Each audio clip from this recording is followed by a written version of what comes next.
If you're on Zoom, if you wouldn't mind just staying muted for that. All right, with that, Mayor Bennett, Present. Frank Beal, Frank, you here? No, I'm thinking him. President, Frank, President Brawley, Mayor Curry, Mayor Grasso, Here. Mayor Hofert, Here. Nina Adamudia, Mayor Noak, President Reinbold, Mayor Rodering, Joanna Ruiz, Here. Carolyn Schofield, Ann Sheehan, Matt Walsh, Here. Jung Yoon, and Dr. Koris Mohammadian. Ladies and gentlemen, we do have a quorum. And we move to the executive director's report. Great. Thank you. Nice to see you all. I'm hopeful, this is a day that's going to start off cold and end up like it's spring. So excited for the weather to hopefully stick around for a little bit longer than these ups and downs we've had. A couple of reminders before we get into the meat of our agenda today is that our call for projects for our technical assistance program are open. Applications are due April 17th at noon. We are really focused on helping communities in their implementation goals and activities. So if you know or have partners that are interested, we do have some webinars, but staff is always available to speak about their project ideas in advance. We want to make sure that folks are successful. State budget analysis was produced and put online. We really focused on where the state budget, the proposed budget, might impact the issues that we care about, transportation, the economy, climate here. So there's some key takeaways in that, but once the budget is actually enacted, we'll take another closer look at some of the impacts to issues that are relevant to our work here at CMAP. On the Century Plan front, we continue to engage with stakeholders across the region. We are really exploring how we build capacity to address our region's most critical challenges. We've started having meetings out with the councils of governments across the region and excited. We had one that was really successful, but a lot of those are happening this month. We're hoping to get them done before you head off into your summer break so that we can bring you some insights here at our meeting today. We've also had two really great Catalyst series events, one on housing in Lake County, one on industrial and land use development in Oswego. I want to thank Mayor Brawley for hosting us in Oswego, and also Mayor Noak for participating in the panel. We had a lively discussion about what industrial land use could and should be, how we should be tackling our energy challenges. We had ComEd and NICOR there to speak to that. We had Christina Burns, the county administrator for Kendall County, speak about some of the challenges and opportunities that they're facing in industrial development and land use. So that's been an issue that's come up a number of times. And I think, again, we continue to sort of think about what a regional role might be for us in the energy and water and industrial development space here. Next Wednesday, we'll have our third Catalyst Series event here at the old post office to mark the completion of our comprehensive climate action plan for the region. So Carolyn has been involved and we'll be making some remarks. We'll have Mayor Curry there and also Mayor Burns from Geneva, because we've worked really closely with the Metropolitan Mayor's Caucus on the development, and he's the chair of their climate committee. So we are excited for that. That really event is more about making some connections with our partners who've been working on that and really celebrating the success of that being complete. So I'll send details to all of you. You're all welcome to join if you would like and are able after the meeting so that you can RSVP. Just let me know. Great. Let's see. And related to the climate action plan, we'll be presenting that to you all at our May meeting. So you'll hear more on that later. Our Future Leaders in Planning program is now open. So if you know high school students that might benefit from coming downtown, learning about urban planning, public administration type topics, we can make sure that you have those details as well. We always have a great cohort of students. We pay for their transportation to come down here. They get really great hands-on experience. We've been doing this for, I think, close to 18 years now.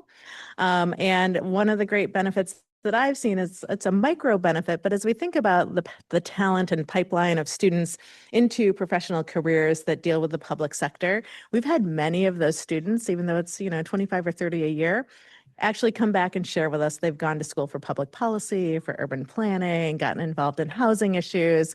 And so it's a great way to expose students to something I felt like I wasn't exposed to at a young age. So let us know. We'll make sure you have those details, but let us know if you have connections or students, teachers that we should be sending that information to. Just a preview of our agenda then this morning here. We've got two major efforts shaping the future of our region. First, strengthening our transportation system's resiliency today and planning for the future. So first, we're going to present on our Transportation Resiliency Improvement Plan, which was recently published in March. It identifies the region's transportation systems that are most vulnerable to flooding, to extreme heat, and other climate risks, and it outlines strategies and priority projects to improve resilience.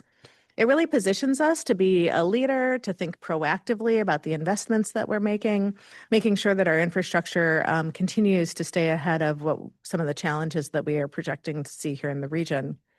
We'll also receive an update on the strategic foresight work for the Century Plan from Helen Kerr and Nigel Smith, who are joining us from Kerr Smith Design. You may recall she joined us in the fall to hear from you all at our joint board and MPO meetings. They're going to share some progress on the scenario development and the key drivers of change that are going to be included in those scenarios here. But I do think you'll find some interesting, we'll have an interesting discussion about what you're seeing related to technology, economic and social change, climate forces. And this allows us, I think, to take a proactive approach and an opportunistic approach to our work here. While some of it may sound, foreboding, I do think that the more we know about our future, the stronger our plans can be today. So again, this foresight work is really essential as we think about a long-range plan for the region, a vision for the region here. Again, we want to be able to make sure that we're identifying the risks and challenges that are on the horizon so that we can be attuned to those when we're thinking about the policy work and the planning work that we do here at CMAP. Finally, you've got the legislative update on your agenda. We have a memo for you, but we won't have an update here verbally. We wanted to save our time, but if there are questions, happy to engage, and our IGA team is available for you all. That wraps up my update today. I'm happy to answer any questions you might have. Any questions of Aaron? None being, move on to the next item on the agenda. That's our consent agenda, basically the minutes of the previous meeting. I'll entertain a motion to accept those minutes. Second. Moved and seconded. All in favor, signify by a vote of aye. Opposed, vote of no. The motion carries. All right. We now move on to our first report under the Transportation Resilience Improvement Plan. And Kate and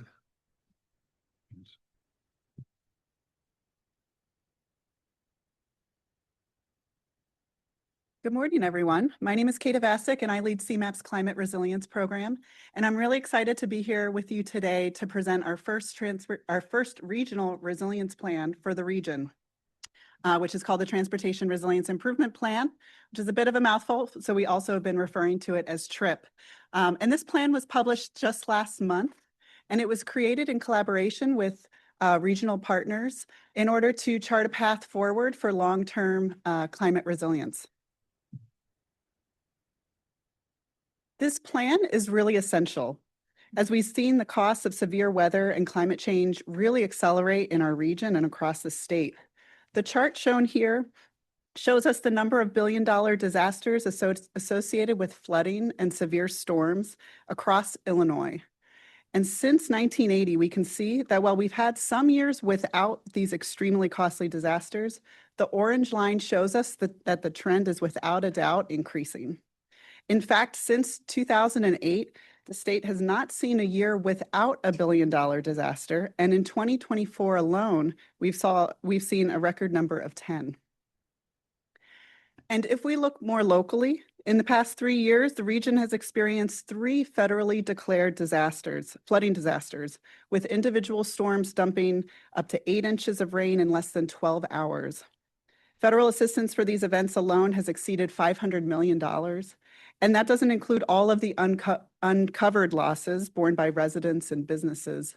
And as you all know, flood damaged roads and bridges and public transit are very costly to repair. And the high upfront costs of building resilient infrastructure can really be cost prohibitive for smaller or historically disinvested municipalities.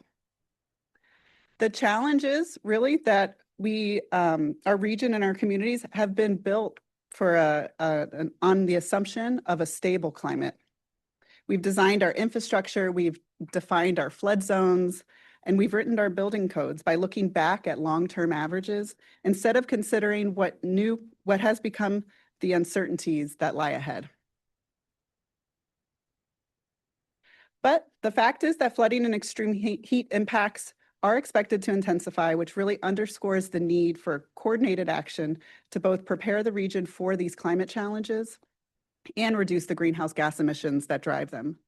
Unfortunately, the region has 2 new plans just to do that. The Transportation Resilience Improvement Plan both identifies vulnerabilities that our transportation system faces from a changing climate, and it proposes ways to make existing and future investments more resilient.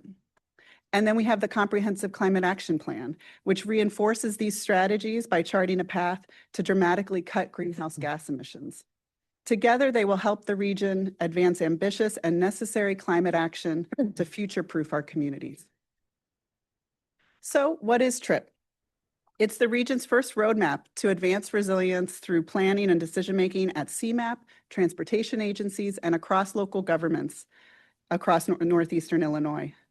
It was created with a diverse array of stakeholders across the transportation, stormwater, and emergency management sectors to inform its findings and strategies.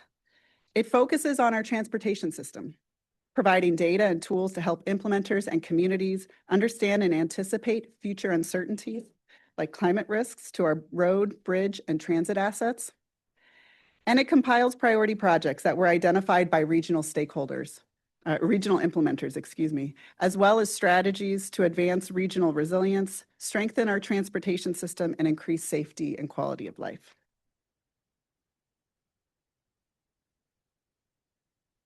Through TRIP, we conducted a climate vulnerability assessment to understand the transportation system's vulnerability to extreme weather and climate change. This was published in 2024, and the assessment identifies the region's hazards, the types of assets that are most threatened by those hazards, and the areas where vulnerable assets are concentrated. Unsurprisingly, we found that flooding poses the biggest threat to the entire transportation system. But we also found that extreme heat is on the rise, and it poses the biggest impacts to all of us as transportation users, as well as all of the outdoor workers that really make the system, that keep the system running. Importantly, the assessment provides us data that lets us see, in this case, which roads in the region have the highest risk of flooding, which you can see on the map here. We found that 34% of non-local roads have high or very high risk. And you can see that our most urban areas have the highest risk. So this includes Chicago, suburban Cook, as well as the cities of Aurora, Elgin, Joliet, and Waukegan. But that said, there are roads with high vulnerability in more suburban and rural communities too. The data in the assessment also shows us where to improve heat resilience for transit riders. We know that public transit is really essential for residents, and it's crucial for many regional goals, but unsheltered stops and stations, as well as long wait times for riders, leave them vulnerable to heat exhaustion or life-threatening heat stroke during a heat wave. And some of the region's transit riders are more vulnerable to heat when you consider factors like age and income, disability, and health conditions like asthma and diabetes. So when accounting for these factors, we found that more than half of bus stops and rail stations in the region have high or very high transit rider vulnerability to heat.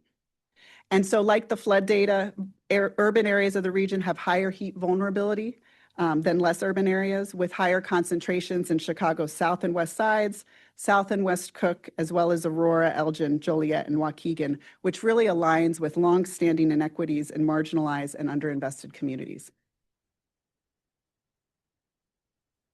So what can we do about it? To inform and help reduce these climate risks, TRIP presents a suite of resilience projects and strategies.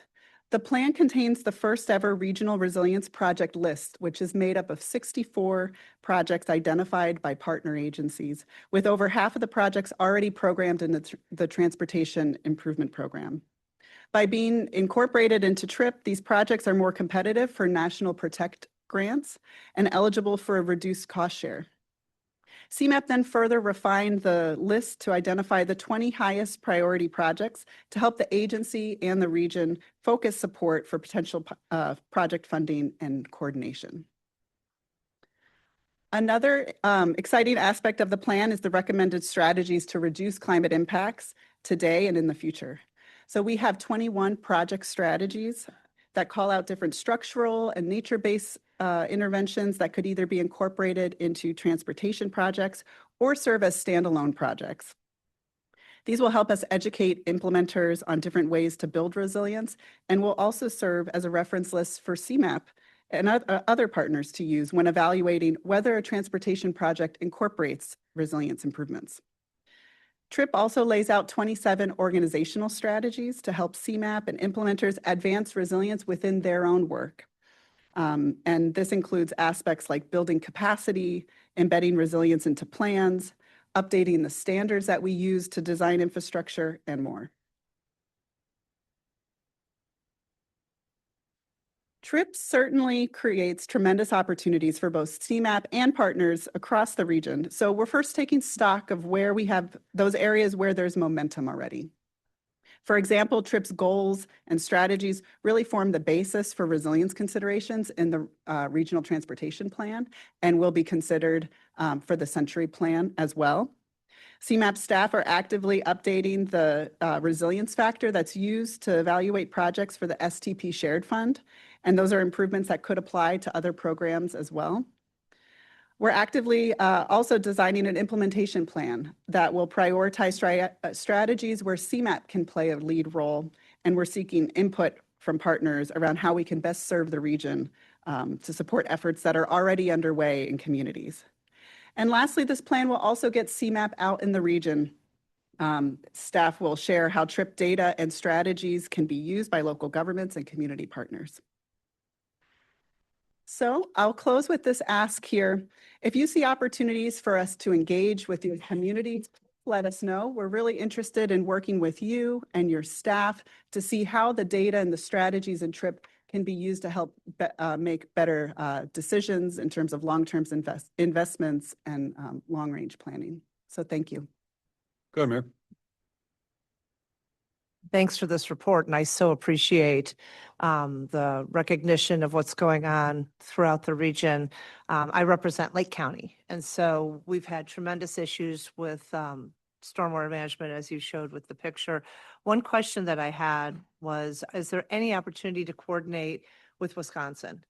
When we see so much impervious surface being built up right on the border, we know that water has to flow downstream right into Lake County. Mhm. And so are there any opportunities for us to coordinate with the folks in Kenosha County? Just wanted to know if that's an opportunity, and I offer my absolute support for local action. I'm ready to go. So thank you. No, there absolutely is an opportunity, and we have a relationship with Sewer PAC up there, as well as Kenosha County a bit through the Comprehensive Climate Action Plan, actually. And yeah, it's come up through conversations with Lake County Stormwater Management Commission. And so I think as we especially focus on data and improvements to anticipate what's happening upstream, we need to be cognizant of that and also try to do what we can to redirect the type of development and the regulations that are in place there. Great. But sign me up. Let's get going. Great, thank Thanks. you.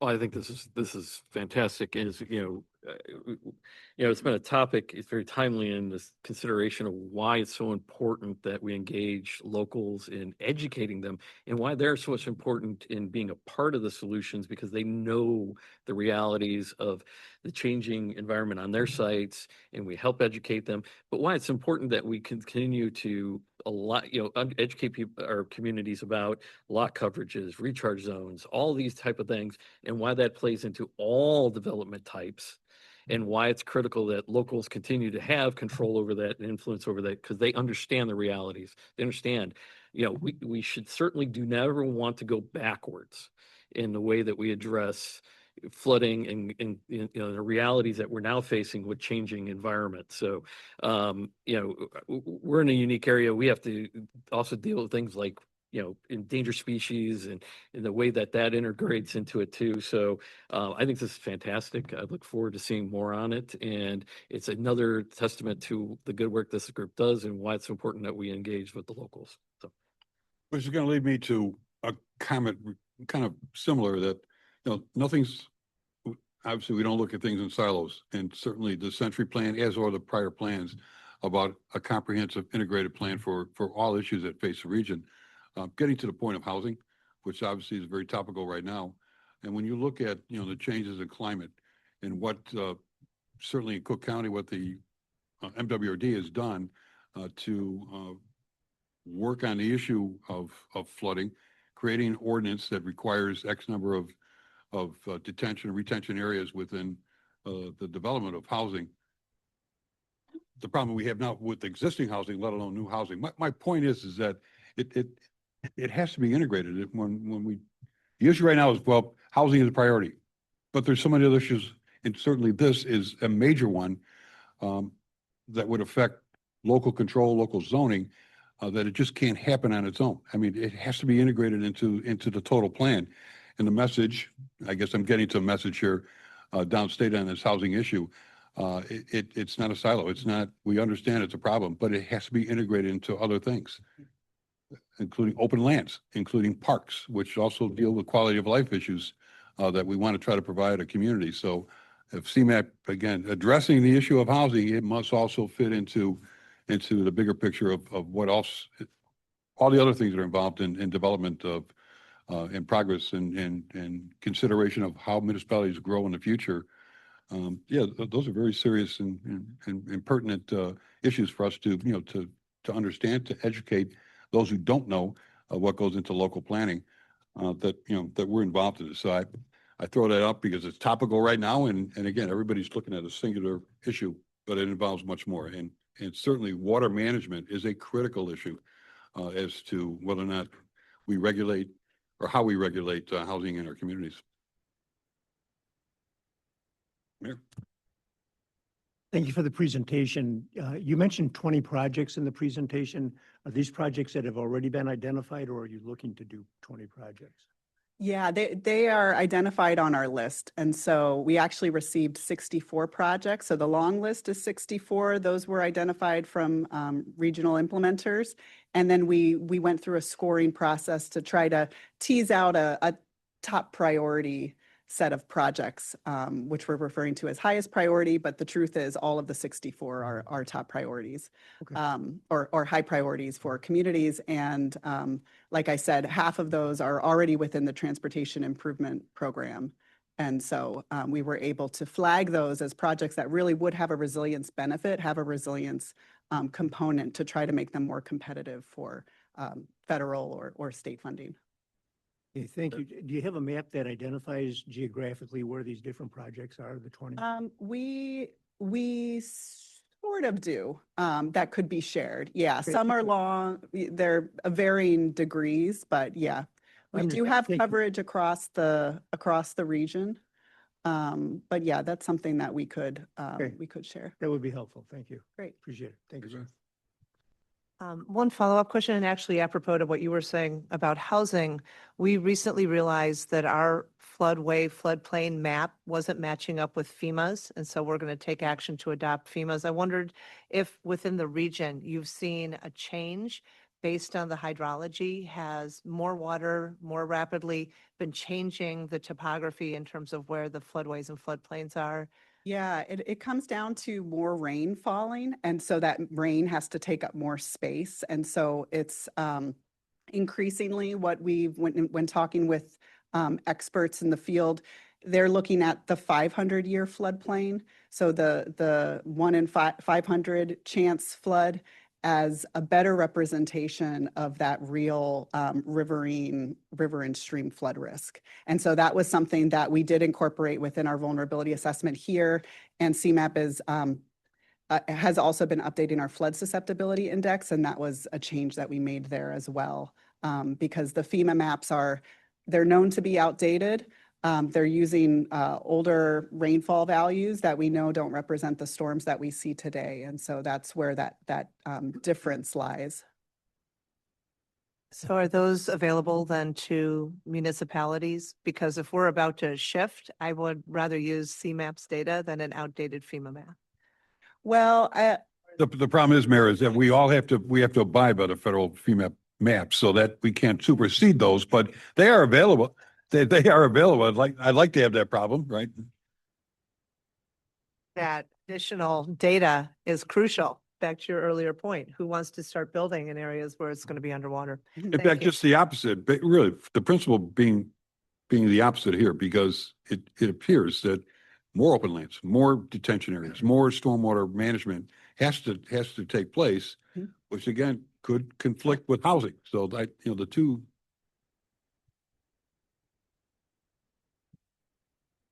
First of all, thanks for the actually impactful work. This is actually just very important to look into, especially the flooding issue is that obviously the biggest problem in terms of resilience we are dealing with, our region deals with. And I totally agree with the impacts on transportation system, but actually just climate change and the heat effect. But I would argue that equally the cold condition on the same exact bus stops that we're talking about, probably, if not, more important is equally important than heat effect. So it's just winters, if bus system breaks down, there's a train actually just, got stuck and people are wondering in the cold what's going to be. So probably that's another factor to consider.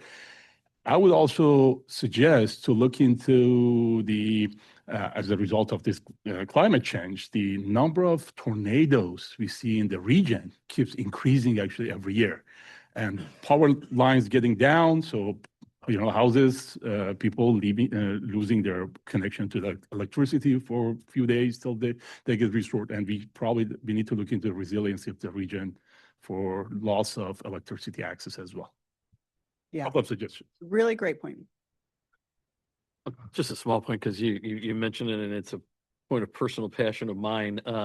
You talked about integrating more with nature, and I know I don't need to tell you guys, but if you haven't already, and I know many of these other communities have already done this, certainly look into adopting an all native approach to all your plantings and updating them. We're actually comprehensively making sure all of ours are. We've integrated it for a few years now, but now we're going back and making sure kind of some of the legacy stuff is just a great way to approach it. I think I might get everybody a little button that says "Fight the Phragmites," but just a little point of personal passion. So thanks. Thank you for the great report. All right, moving on to Century Plan update. Again, we have a presentation by Helen Kerr of Kerr and Smith Design. Helen? And as Helen's coming up, again, just a reminder, we were here in the fall, so we are excited. And I think one of the things that continues to come up here, and I think is new-ish in the public conscious, not for you leaders, but I think for the public, I think more and more we're seeing the interconnectivity of issues, that there's a strong recognition that is really important to our future. So Helen, thanks for being here today. Thank you. Thanks for inviting me back. And it's great to see you all around the table. Let me just see, does this work for me? You'll have to do it from there. Okay, thanks. And so maybe you can just go to the next one quickly. I wanted to remind you, so when I was here last time, we talked about the process of thinking about the future. And so I wanted to begin with this quote from, that famous futurist, David Bowie, who says, "Tomorrow belongs to those who can hear it coming." And what that means is that it's the idea that by being prepared, you can really take advantage of the opportunities and prepare for risks. So I guess I can put that down since I'm not using it. Yep. So why include it in the plan, in this Century Plan? I guess maybe I can just point to you and you can add them. So it helps you to think about uncertainty. And so heaven knows we live in the most uncertain times. I was at a meeting last night with Aaron and we talked about the idea that every time you hear the news, it's like something that you feel like, how did that happen? Where did that come from? And actually, if you are thinking about the future in a really structured and continuous way, you're maybe not totally prepared for the future, but you're better prepared for all those uncertainties that are coming forward. We look at risk mitigation as a critical part of futures thinking, how you prepare for potential risks and how you take advantage of possible opportunities as well. Can you just move to the next one? So you're open to the possibility of innovating for the future as well. Next. It helps you question assumptions. So we all come to the table with preconceived ideas. And so how do you prepare for new possibilities that maybe haven't been on the table before? And finally, it helps you align stakeholders. So you've got this wide range of all the residents that you work with, the businesses that you're trying to bring to your region, and having an alignment about what the possibilities. So we just had that great presentation about environmental concerns. We feel it on a daily basis, but when you're trying to talk to the future about how big those changes are going to be, you need alignment. And so futures thinking can really help you do that. I think of future kind of strategic planning like that, strategic foresight, as a tool for resiliency in really complex times. So this is what I talked to you about last time. So I just wanted to run through it again quickly. We, as people that do futures work, we think about the difference between a normative future, that's the future that you want, right? And it's the future that you've been planning for, that you're prepared for, versus exploratory futures that helps you think about the future that you might get whether you want it or not. And that's really important because I think on a daily basis, we're kind of facing futures that we didn't want, but we have to deal with them. And so we put those together to try and come up with a preferred future. And so at the end of the day, when we're finished all of our work, that's what we're going to be handing over to kind of imbue into the century plan. So I wanted to add in some of the pieces of the work that we've been doing. So the first portion of our work is to gather information about what is changing, and I'm sure you would like to know what some of the things that are changing are. We completed this work with, or the beginning part of our information gathering was to identify 8 key drivers of change, things that will cause other things to happen as you go forward into the future. So I wanted to share those with you now. Yep. So obviously the first one that you are kind of aware of on a daily basis, the quantum computing, that you have new facilities coming on board fairly soon here, and generative AI that is advancing at a hugely rapid rate. So why do we think that that's a driver of change? Yes, it's going to alter the way that we think about research in healthcare and environmental improvement. We can really be using those really powerful technology tools, but they will also impact the way that we do work. And so this is like a double-edged sword kind of driver of change. How many jobs do we think are going to be affected by this? And what is that going to mean for your communities, where people live, what kind of work they actually do, what kind of new businesses you can attract to the region overall? We think that the region is diversifying, and that's a really important attribute of the whole of northeastern Illinois. But there are tensions associated with that. Who is coming to the region? How do they change what the character of the region might be? How big will families be? How integrated will they be in job situations? Again, last night in our conversation, there was a discussion about making sure that this diverse population is fully integrated into decision-making going forward, and that there's collaboration and opportunity for people going forward. And so we're looking at how that might manifest in the future. We know the population is aging. Population of the whole of the United States is aging really quickly, but the population here particularly is aging. And what are the impacts of that going forward? What are the healthcare impacts? How will people live when they're older? So our work is looking 30 years into the future. So if you're 20 now, that means you're going to be 50. That's very different than all of us around the table, and add 30 years to your age. How able will you be to live on your own, to function fully in society? Everybody wants to do that.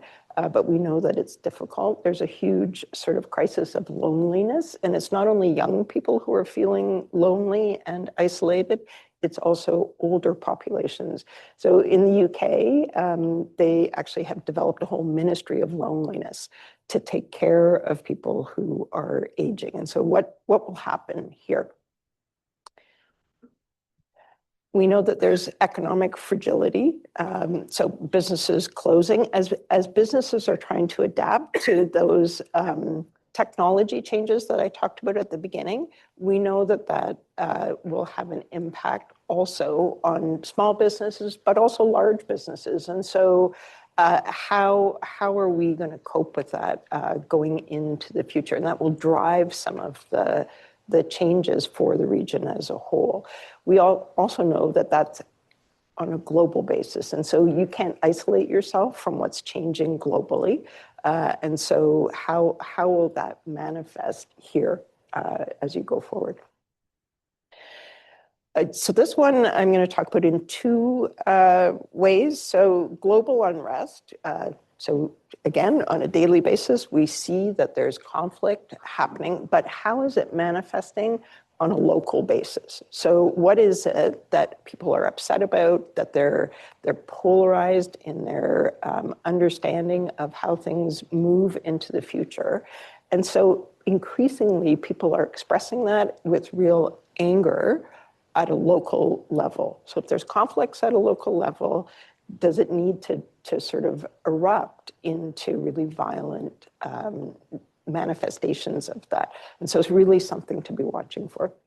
And then, of course, on a much larger level, there's geopolitical unrest happening across the world.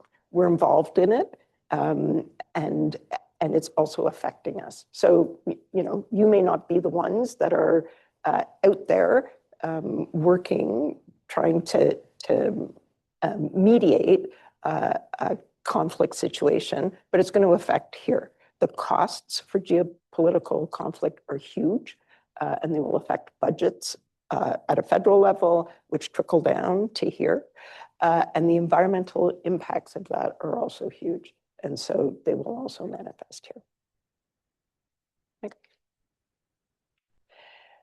We know that when people are in conflict and they're experiencing other circumstances, that the level of migration around the world is increasing. And so global migration actually has an impact here as well. And so how many people will arrive in the Chicago region?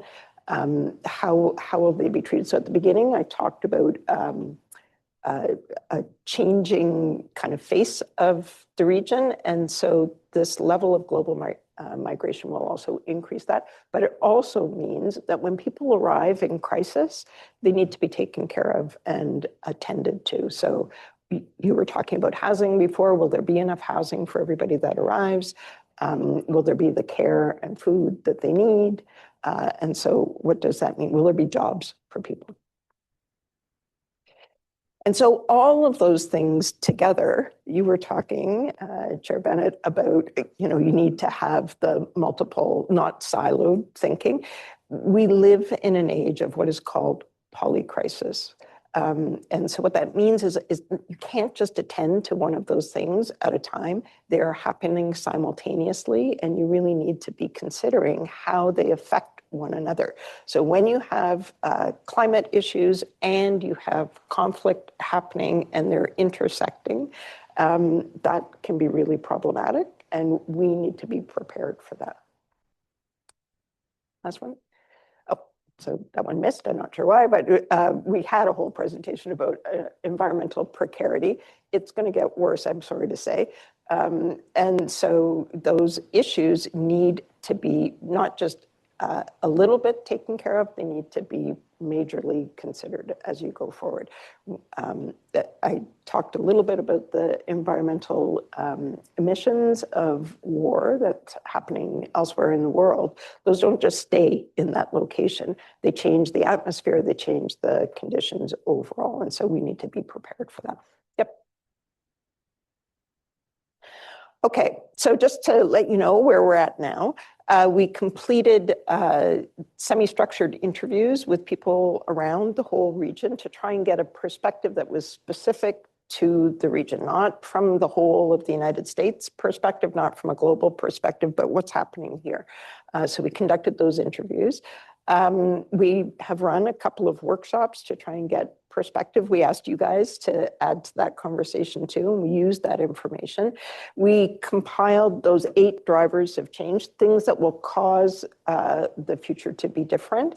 And then we also looked at sort of at a more specific level, what are some indicators and changes? We have 36 of those total that are really important for you to prepare for. We're not going through those in detail today. It's a 170-page report. I think you have access to it if you would like to read it in detail. On your next long train trip or plane trip, when you can't sleep at night, yep, it's a good read. It's a little bit unnerving read, but it's an important one. So have a look if you can. We ran a Horizon Scan workshop with the resource group that's compiled of people who represent different points of view and different communities here to try and understand what all those elements might mean for the region. And then we shared it with the executive team too. So there's access for you. Is that what this is on here? No, that's for later, but you can have access to that as well. Next. So all of that is just stage 1 of our work, gathering information about what's changing. Then we process the information, and we're partway through that work. And what we do with it is we turn it into possible future realities. That's changing. So those are underway. So we call them scenarios of the future. There's not one possible future. We've produced 4 possible futures that are quite different from each other, all the way from a collapse situation that talks about like, what if things get really bad, to a growth situation. What if we change the trajectory of things? We include more people come to the region. Business maybe takes a different turn, looks at maybe a green technology approach to building business here. And all of those have implications for the region, how big it will grow, how fast it will grow, whether it will be economically viable for all kinds of different realities in the future. What will housing be? And we workshopped that yesterday with the resource group. We had them actually map what future might be like for the region. We had some really interesting conclusions from it. And we're going to go back and revise the scenario based on what we learned. And then finally, we want to use the information. So not just to make it a report that gets put on a shelf and then nobody really looks at it again. We want it to be actively used. So one of the steps is to create grand challenges that will be sort of opportunities for people to think much more deeply about issues of importance like water, perhaps like in AI and how it's going to affect the region, and to attract interest from both academics and partners who will build those out in more detail and feed into the century plan. So that's the last step. We're not there yet. We're only partway through step 2, but it's coming soon, and you'll have a chance to read those scenarios as we go forward. So today, the next thing that I wanted to do was give you a chance to also participate in thinking about that horizon scan, Give us some of your feedback about how those things connect and what they mean for your parts of the region, so that we can include those also as we complete our scenarios. So I just have two small exercises for you to do. We have Menti as a tool on the table, so you can, so it's this QR code. You can point at it. You just show it again? Okay, yep. So next, yep. So I want to talk first about the two of these pieces. So often when we're working with what's happening, what's coming in the future, we need to put those things together exactly as you said, not make them siloed pieces of information. And so here, I'd like you to think about the rapid technological advancements that are coming and the evolving nature of work. I know that's a really big issue for all of you and for all the people that are in your communities. So we have the existing paradigms, how things work currently. We know that there's a really big importance of well-paying jobs. We know that there's a diversified economy here with like a legacy industrial base. And then things are changing related to work. So there's new dynamics. There's an evolution both in lower wage jobs. So lots of jobs in the service sector are being eliminated or changing, but it's also changing high wage jobs. So if you're a diagnostician in healthcare, doctors now use AI as part of their diagnosis work. Or engineers use AI as a critical part of making decisions about, how they're going to plan a bridge. So what does that mean? That means you need less of them at the end of the day, because they're using AI as an assistant to their work. And so high wage jobs, professional work is also being affected, even though it seems like those aren't the jobs that are going to go away, they are. And what we're also seeing is jobs that typically have been really close to people and human skills are changing too. So AI is both a tool and a disruptor. Can you show the next one?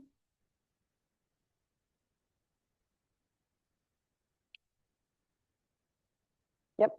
So does anybody know what that is? It's obvious a factory, but it's a special kind of factory.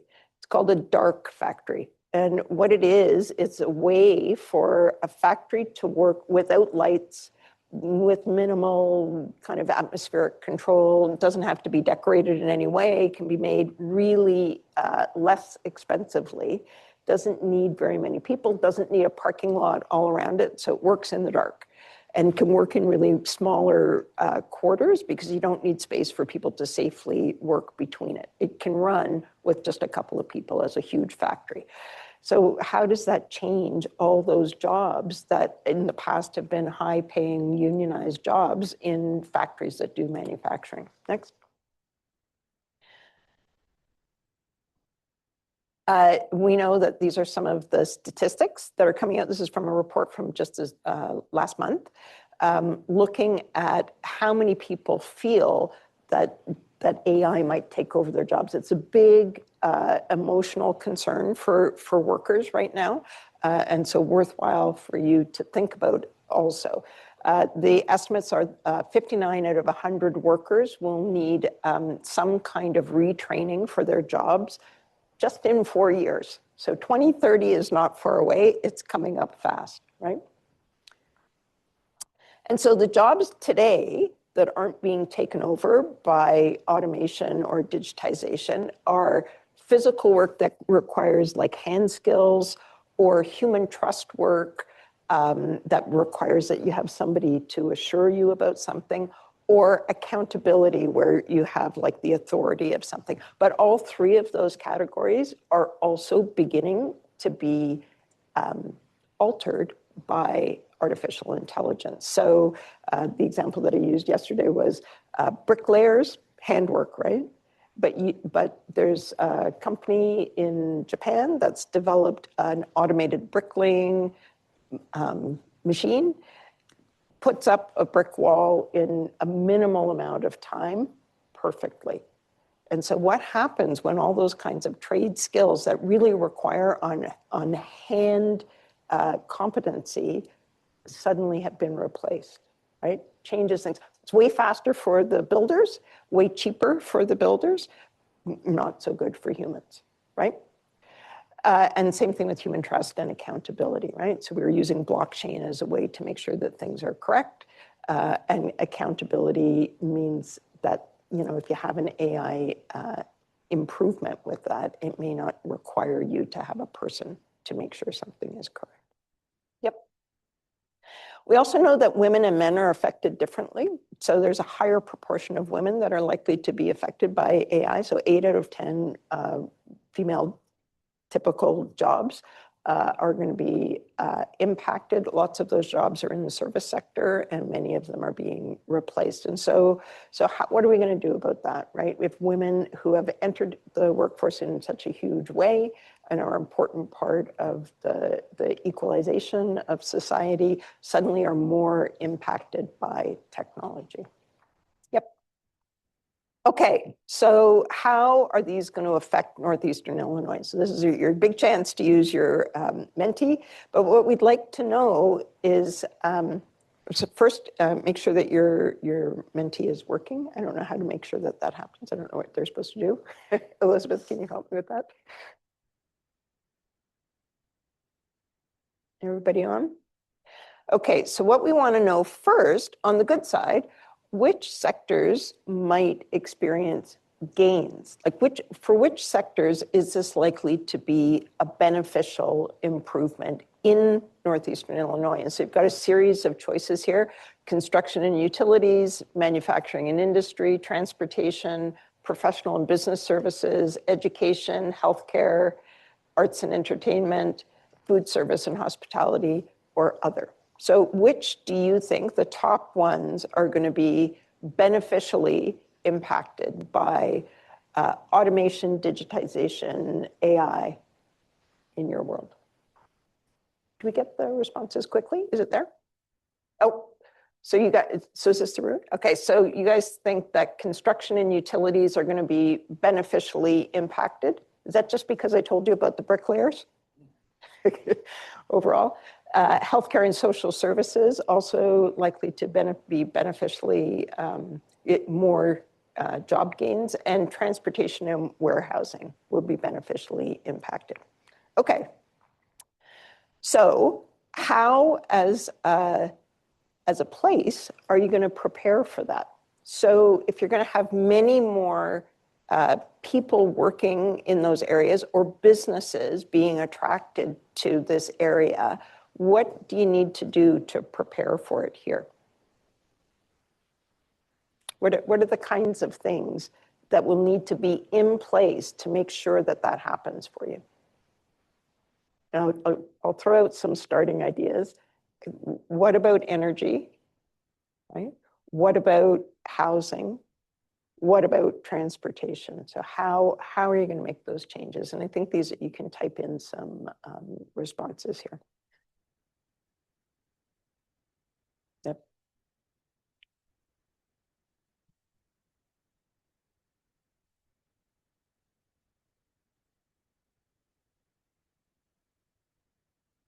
And think specifically about the area that you represent as well, because it will be different across the region. So how things are going to happen in downtown Chicago aren't going to be the same as, you know, out beside O'Hare and out in the wider region.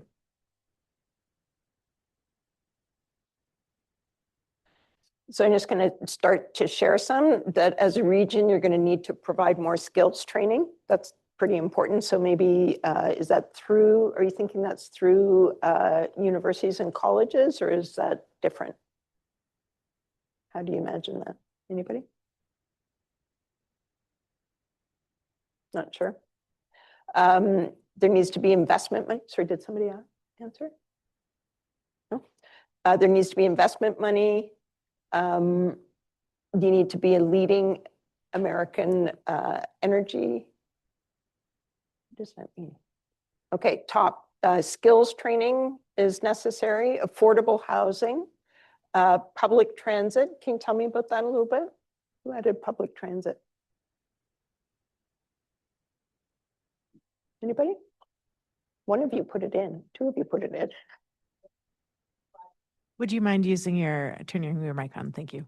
Yeah, I put in reliable, robust public transit, both to combat climate change, of Yes. course. But if we're going to see an influx of people, especially with climate migration, we need to be able to move people around.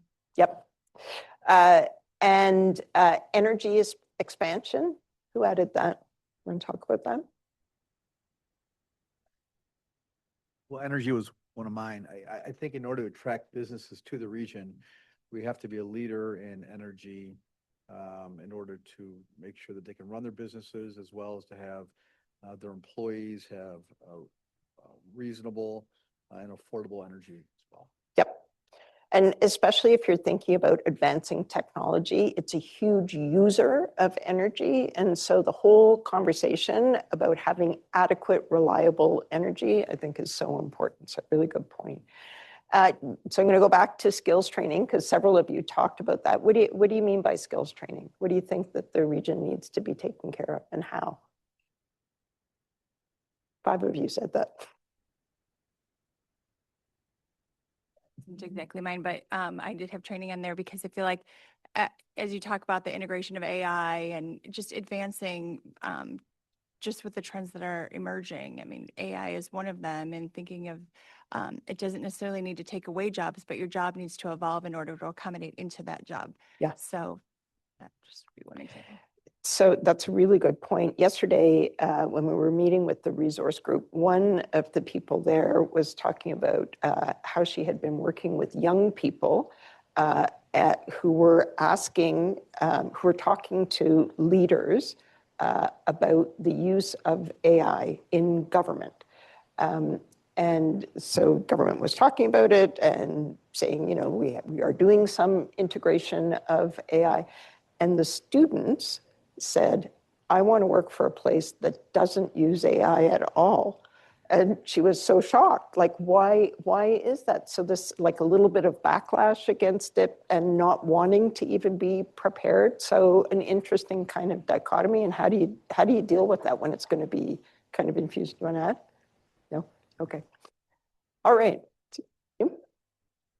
No? Anybody else want to talk about training? What kind of training we need or where it's going to happen? Well,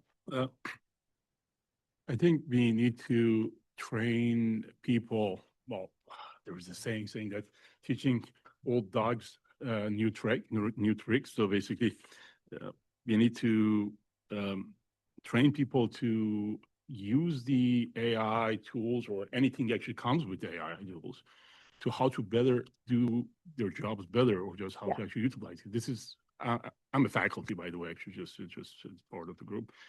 We have already included AI in 6 of our courses in the department that we're teaching.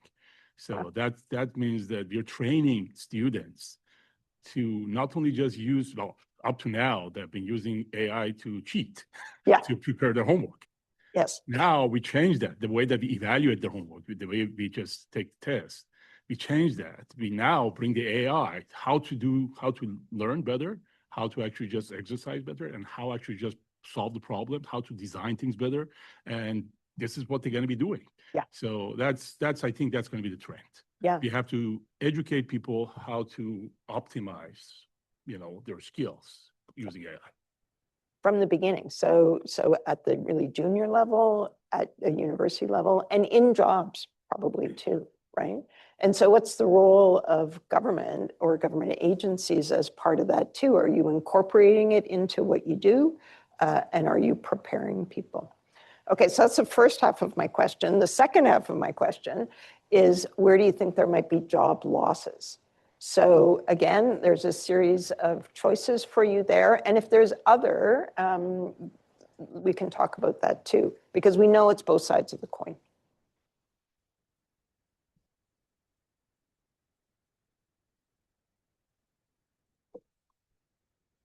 Okay.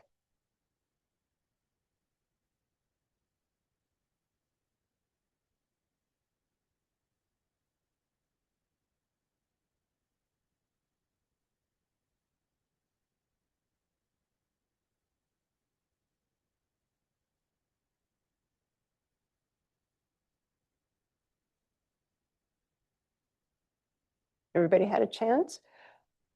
Oops. Okay, so you have 9 of you said that professional and business services were going to have a loss. Tell me about that.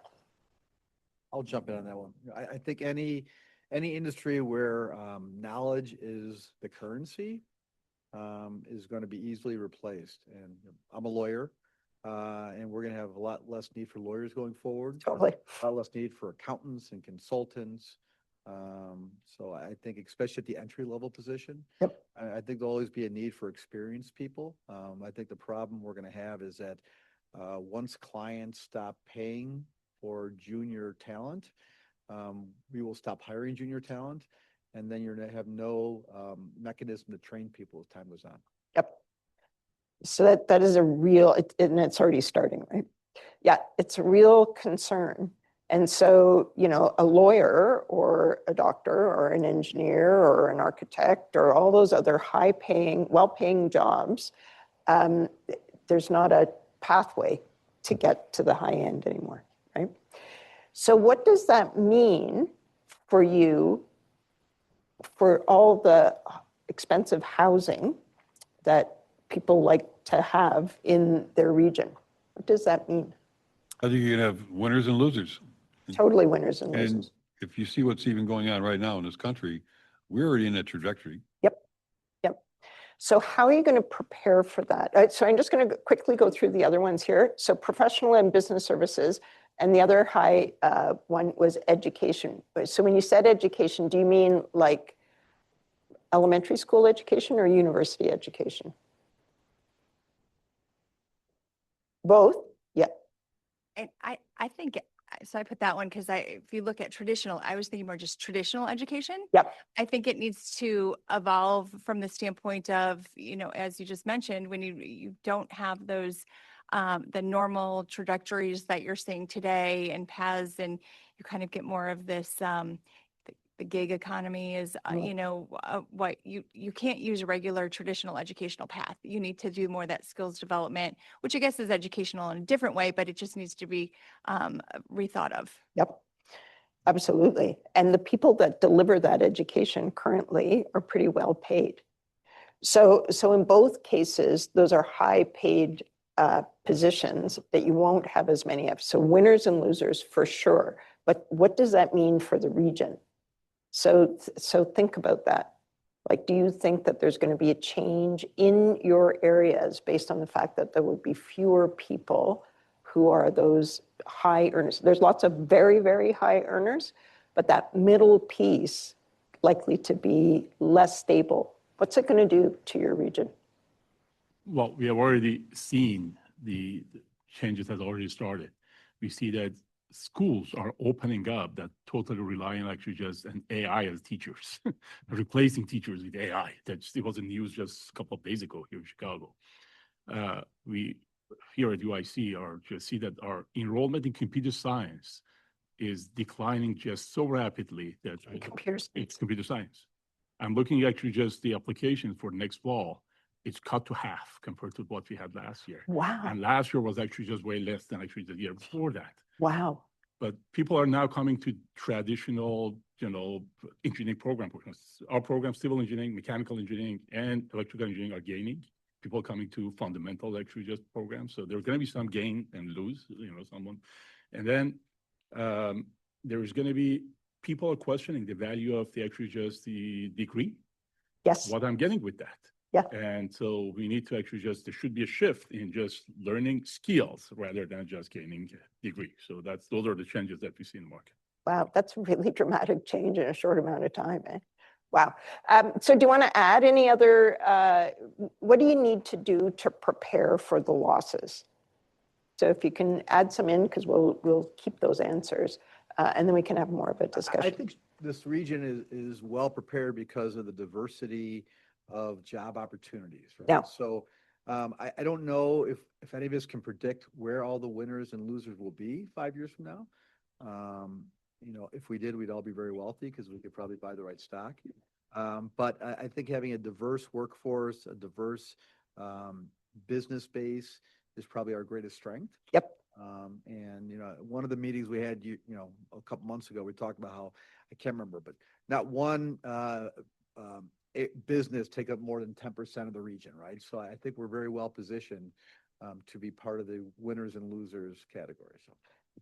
Chicago region compared to other parts of the United States, for example? Correct. Yep. Okay. I think the other problem that we see happening right now and again, going forward, has been an economic one of wages and cost of living. Yep. How does that step ladder keep going up, or does it go up, or at some point does it stop? Again, when you talk about losing, you know, X number of jobs because of technology. Yeah. But even in the middle range, or the working class, so to speak, at what point can affordability, where wages are not keeping up with cost of living? And I think right now we're in that turmoil right now of where that's going. Yeah. Well, and so as leaders in the region, what do you think you need to do? So for sure, that middle portion is likely to be strained. You've got you need to continuously diversify the industry base. Is there government dependence on certain types of revenue, planning ahead and investing, and guaranteed basic income? So I was wondering if anybody would put that in. So in our scenarios, we're starting to explore the idea, not necessarily of guaranteed basic income, but maybe guaranteed basic services. And at what point, who should pay for that? Should taxpayers pay for it, or should big businesses be somehow generating some of that income towards that? What do you think? Again, it's facing us all right now. Totally. And certainly for those who have the bigger decisions to make them, you know, above our pay grade, so to speak, in making that choice of how far separation are we going to get from the winners and the losers, to some point that there has to be greater balance. There has to be taxation of those who have it versus those who don't, and whether or not that turns it back at least to the middle, I think is the questions going forward that is going to have to be answered, because that gap can't continue to grow. Yeah. Well, and that, you know, at what point is it impossible to regain the number of jobs? So watching carefully and monitoring how that's changing requires some kind. And so, you know, you are part of the people at the table making those decisions, maybe not the highest level tax decisions, but you're at the table to try and deliver some of the return. Yep. So I was the one to put in about investment and money, because I do agree with Matt when you look at it from opportunity. But I think if you look at it from who's going to pay the freight and who's going to invest in this part in the Chicagoland area, I think you, to me at least, get a bigger question mark because of the political climate, and in part, and will they invest here when they can go to warmer climates where people will work from home and things like that? So I agree with your premise, Matt, but I'm always a glass half empty guy. So I'm wondering where the money is going to come, who's going to actually put their money down to do that. And that I think is a very big concern. All of this has to be addressed, but unless there's going to be investment in it here, I think that's who you need to attract. You need much more business-friendly government. That's what you need here. Okay. All right. So that leads me to the second question that I wanted to ask you. It's not about this. So can we go to the next one? So we'll keep all these, and thank you for that. Because the next two component parts, kind of building on what you just said, it's like you fed into it. You know, is there great minds? That's right. Is there some level of sort of a weakening social fabric? We know that that's true. and deteriorating public trust. So if we need business-friendly government, who trusts who as you go forward, right? So if you can add to that. So the existing paradigm is that, in the past, we've been trying to build like vibrant, walkable neighborhoods and have lots of public space and empowering communities really to do things. Next level. And what we see changing is that there's growing atomization. So people are separated, they have very different ideas and polarized, that they're coming at things from extreme ends of the spectrum. There's a decline in sort of public socialization or working with other people in public spaces, that there's tech-mediated everything, right? So we didn't even ask if you had your phones today because we just, I guess, assumed you would all bring your phones to the table. And that's how we communicate with people. It can be good, but it can also be isolating, right? And that people are actually uncomfortable to go into a public space. So we know from young people, some of them are really interested in working together in a physical space, but a lot of them are still want to work remotely, be separated. They don't want to go to a different coffee shop because there might be people that, those weird people that go to Starbucks versus Dunkin' Donuts, right? And so we have these separations. And associated with that is a lack of public trust. So just thinking about what you just talked about and building forward, some questions for you, or I'll give you some quick run through. So this is from your Flickr account of somebody who is both working on their phone and working on their computer at the same time. They're sitting in nature, right? They have that possibility, but they're focused on their digital devices. And so have you ever seen that, or has that been you? Yes, all of us, right? This statistic, this is from the whole of the United States, is from the Census Bureau. It talks about how many people actually live alone. And so when I was doing some of the background research for the project, I brought that forward to the resource group, and they said, oh no, that can't possibly be true. But this is the stats from the census, that more and more people are living alone.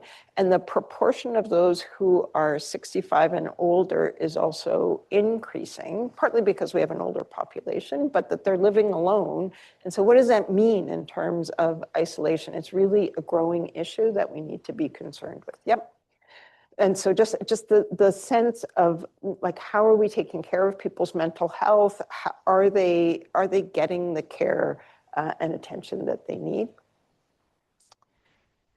And then this, I'm sorry, this might be a little bit triggering for some, but just looking at social media polarization. So this is after shootings, and some of them were in Illinois, that people prior to the event, thinking about that issue, maybe were not so polarized. During the issue, became more polarized, and after the issue, have become much more polarized. And so that's happening again and again, especially with extreme events that people are concerned about, that their perception of what we should do about it and how they feel about it are quite different.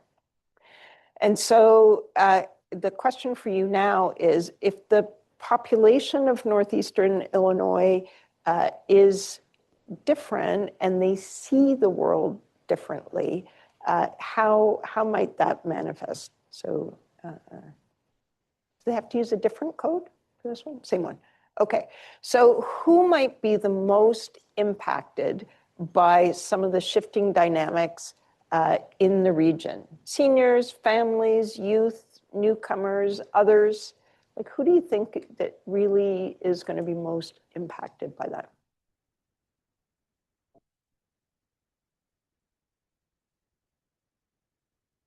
Thanks. Yep.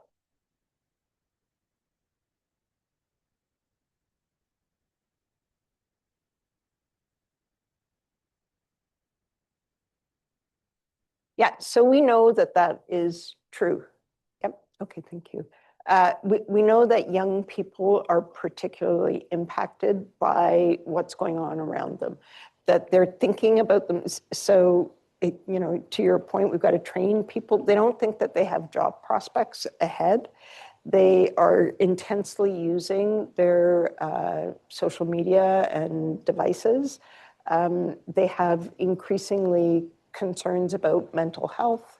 They're worried about the future, and they're worried about fitting in and being connected to other people. So for sure, it's a really big issue. And for seniors, it's also a growing issue that they feel isolated. And that they have concerns about how do they prepare their families and their loved ones for what's coming, because they've lived through things that are difficult before, right? Okay, so if that's true, what are you going to do about it in the region? How do you need to prepare for that going forward? What actually has to happen here that would make it not problematic for you going forward?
So I'm going to start sharing some of what I see on the board. So prioritizing communication and third space event building to improve community resilience. That's something that you can do, right? You can start to make people feel like they belong in their communities. And so it's like an active thing. It's not just like a hazard that or an occasional thing that you let happen on its own, that you can actively promote that as an important way to improve the situation for people. Some education reform. Tell me about that. What do you think? Who added that? I put that down as one of them, and I think been around as long as I have, I think if you look at how people view from a trust standpoint, the Yeah. political side, I think people look to local government. They look to us. They do. I think, they can see us in a store. We can talk to them. Yep. We can talk to them about our problems. And I think there is a big gap now that exists between, again, above our pay grade and local. So I think we have an opportunity to do a lot to educate our people. Big one. Yep. Elder support. People talked about, maybe having more nursing and more assistance. I think that's really important too. Community engagement is really important. How you physically build out your region to make spaces is also really important. So the opportunity to think about public space as a critical piece of the conversation, and shared spaces for sure. Let's go to the last one. I don't want to take up more time than I have allotted. I've got 5 more minutes. So based on that, how might governance be altered? So that's what you guys do, right? You're in positions where you can help build trust. How do you think that is going to be changed going forward, right? Do you think that there's going to be ways that you can be more transparent? Are there ways for the public to be more involved in decision-making than they already are? What do you think?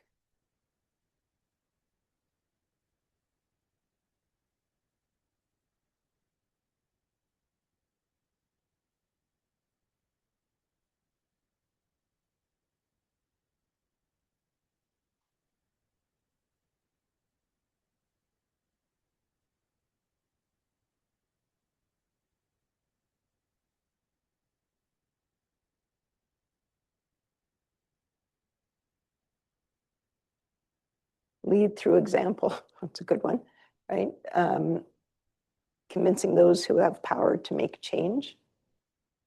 It's you too, right? Like you can lead that too.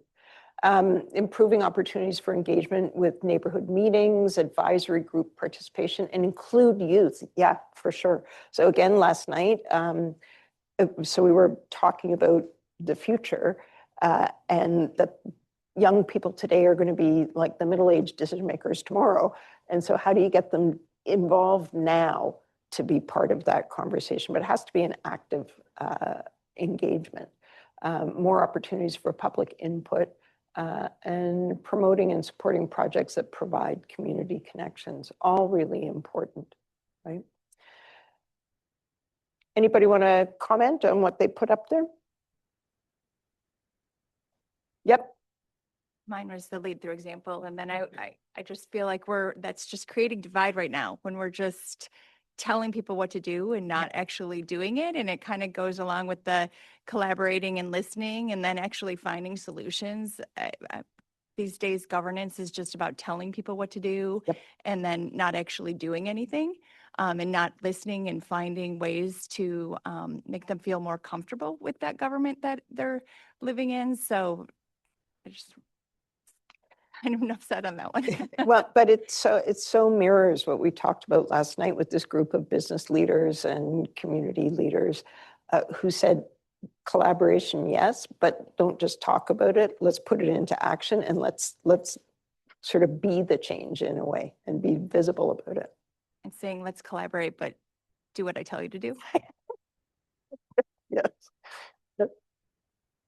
So I was the improve opportunities for engagement via neighborhood meetings. So we have neighborhood meetings. We have all of the governments come together to your neighborhood, to your local school, to make it easier for people to speak to whomever about whatever's on their mind. We expanded our commission format so that those that aren't required by law to be a commission are an advisory group, so we can have more participation, fewer regulations. And then I have third graders come to City Hall and we run through mock city council meetings. Good.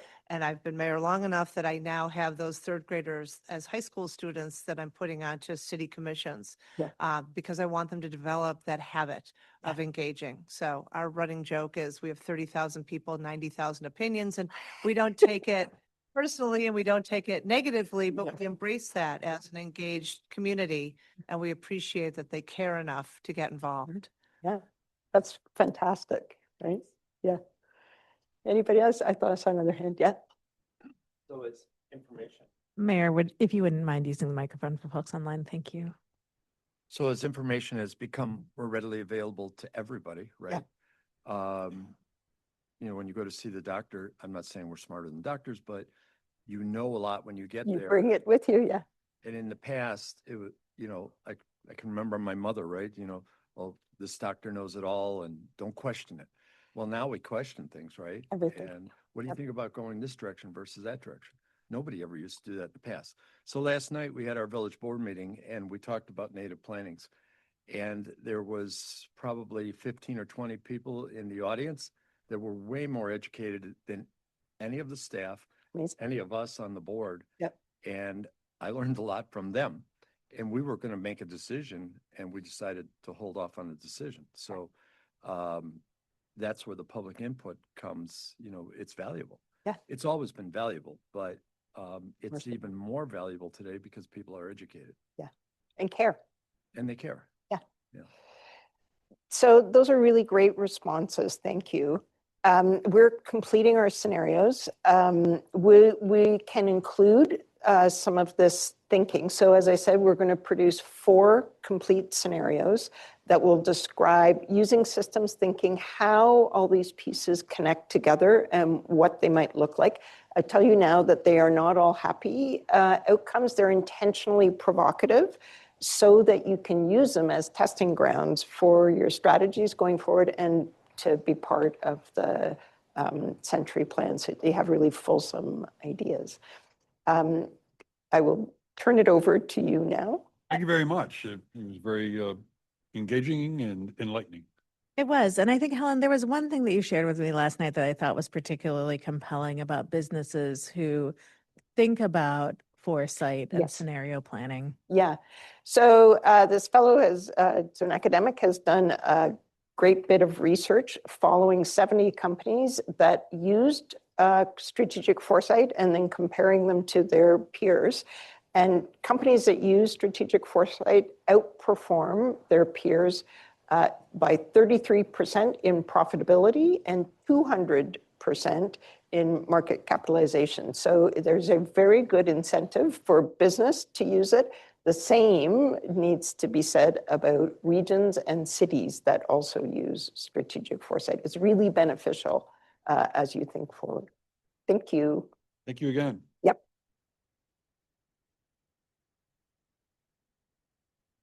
Thank you, Helen. And I'm Elizabeth Scott. I'm helping guide this project overall, the Century Plan. So I wanted to just give you a sense of what's next with this process and how all these pieces are fitting together. So you've received from us the State of the Region report. That's our effort to understand what is happening now and what do we need to understand about now. Today, you've been engaging with Kerr Smith, where we're thinking about what could the future hold for us, not necessarily what we want it to hold, but what do we need to be prepared for. We're also out talking in community with small groups of local governments. We're going to be talking to everybody in the region, including a session plan for the city of Chicago. In the coming months, we're holding these fabulous events that we hope you all can get out to and participate with us. And all of this is about listening and learning and trying to understand what's in front of us and what's going to be important for the future. So at your next board meeting, you'll have another engaging guest speaker discussion. And then in June, before the board's break, we are going to summarize for you everything that we're hearing and learning and what we're starting to think that means to get your feedback on the directions that are gelling. And this is so we can move from the listening part of the plan to the executing part of the plan. Goal being, again, for us as a region to pick a limited but critically important set of initiatives for us to work on together. And so this is what this is all for. And thank you for your input and your feedback and your engagement today and also going forward as we have this flurry of activities that is going on this year and into the summer. So thanks. Again, there's a notation and legislative update in your package. Is there any other business before the board? Is there any public comment? We do have Garland online. Garland, welcome.